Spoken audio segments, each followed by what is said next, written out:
Hello students, today we will going to study about new topic human health and diseases. In this topic you are going to study the first part referred as immune system. Now see what is mean by immune system. This is the introductory part which takes some definitions. In that first one is immune system. Immune system is nothing but it is the system which protects us from various infectious agents.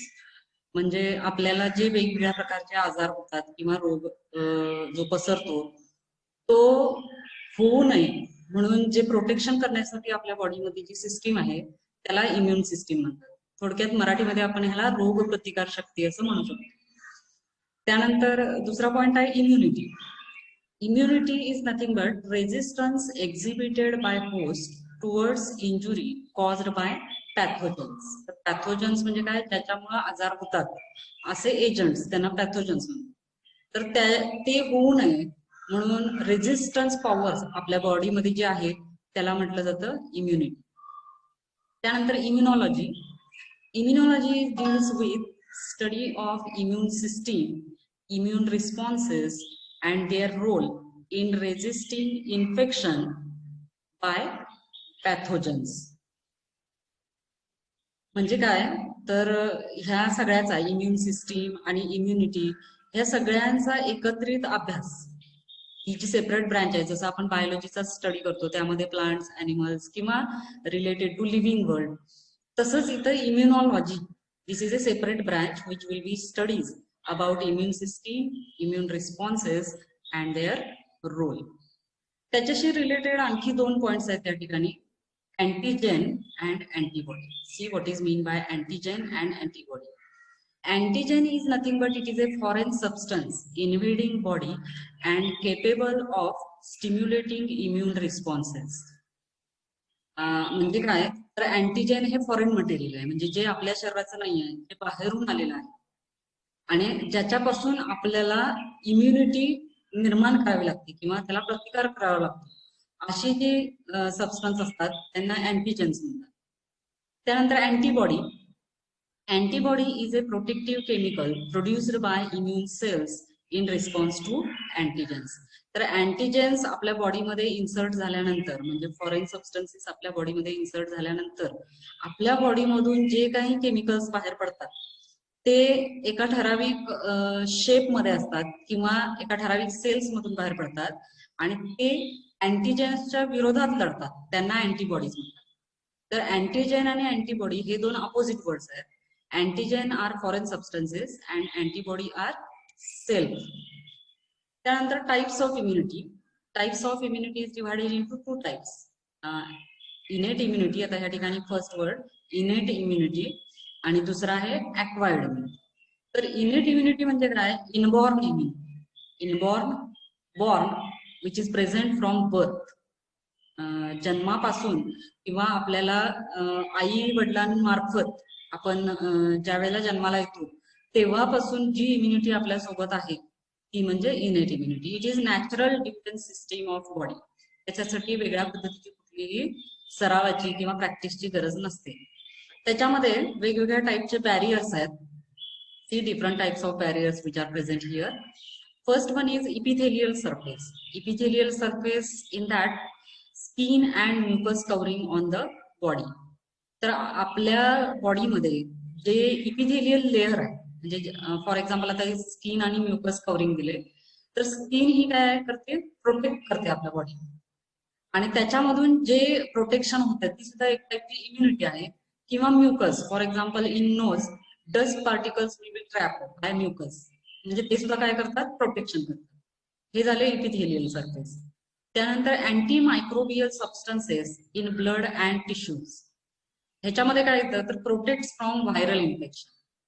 Viral infection झाल्यानंतर आपल्या बॉडीमध्ये काही असे chemicals आहेत जे anti microbial substances म्हणून असतात आणि ते ब्लड मध्ये असतात किंवा टिश्यूज मध्ये असतात. हा सेकंड पार्ट. त्यानंतर तिसरा cellular factors in innate immunity.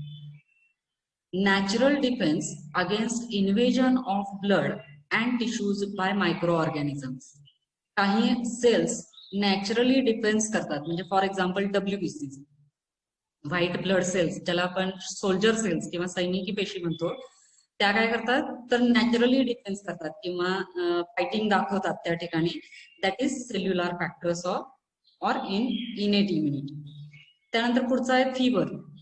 It stimulates production of interferon and helps in recovery from viral infections. ज्यावेळेला व्हायरल इन्फेक्शन होते, whenever there will be infection of virus is present, suddenly it will be appears in presence of fever. म्हणजे आपल्याला ताप येतो. तर fever येणे हे actually आपण चांगलं म्हणत नाही, पण फिवर आल्यामुळे it is a symptom to indicate that there is a foreign entry inside the body. म्हणजे आपल्या बॉडीमध्ये एखादा फॉरेन एंट्री झालेली आहे हे इंडिकेट करण्यासाठी फिवर येतो. सो ते म्हणजे ताप आल्यामुळे काय होतं तर प्रोडक्शन ऑफ इंटरफेरॉन, जे केमिकल्स प्रोटेक्टिव्ह आहेत त्याच्यामध्ये इंटरफेरॉन नावाचं एक महत्वाचं सबस्टन्स आहे, ते रिॲक्ट होतं किंवा त्याचं प्रोडक्शन सुरू होतं आणि त्यामुळे रिकव्हरी होते. पुढचं आहे acute phase proteins. Shortly it is referred as APPs. It prevents tissue injury and promote repair. Tissue injury किंवा वेगवेगळ्या प्रकारचे ऍक्सिडेंटल केसेसमध्ये ज्या इंजुरीज होतात त्याला रिपेअर करण्याचं काम हे अॅक्यूट फेज प्रोटीन्स करतात. त्यानंतर दुसरा टाईप आहे ॲक्वायर्ड इम्युनिटी किंवा ॲडॅप्टिव्ह इम्युनिटी. आता इथं वर्डच दिलेला आहे acquired. Acquired means which is acquired during life after birth. Individual acquires during life.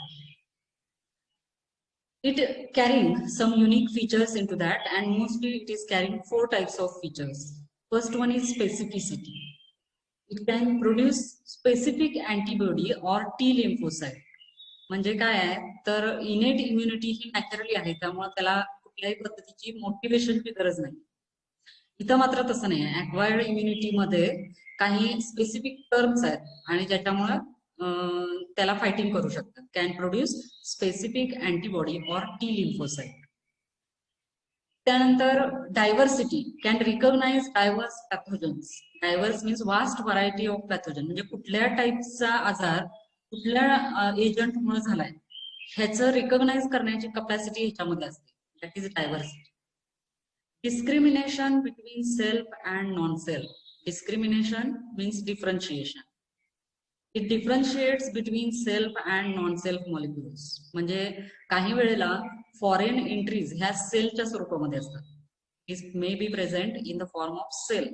So body cells means own body cells and foreign body cell, it will be recognized with the help of acquired immunity, and then it will be resulted into fighting appearance. Fourth one is memory. The immune system retains memory of first encounter and give quicker and stronger immune response at second time. म्हणजे काय तर एखादा आजार तुम्हाला लहान असताना झालेला असेल तर त्यावेळेला जी इम्युनिटी आपल्या बॉडीमध्ये तयार झालेली असते ती तशीच सप्रेस्ड कंडिशन मध्ये म्हणजे सुप्त असते तशीच असते. आणि पुन्हा समजा 4 वर्षांनी 10 वर्षांनी तशाच टाईपचा आजार जर झाला तर ऑटोमॅटिकली ती मेमरी रिकॉल होते आणि त्या टाईपच्या अँटीबॉडीज सडनली प्रोड्यूस होतात आणि त्यामुळे काय होतं तर प्रोटेक्ट होते बॉडी. तर हे जे 4 आहेत हे आहेत unique features of acquired immunity. Next part we will see afterwards.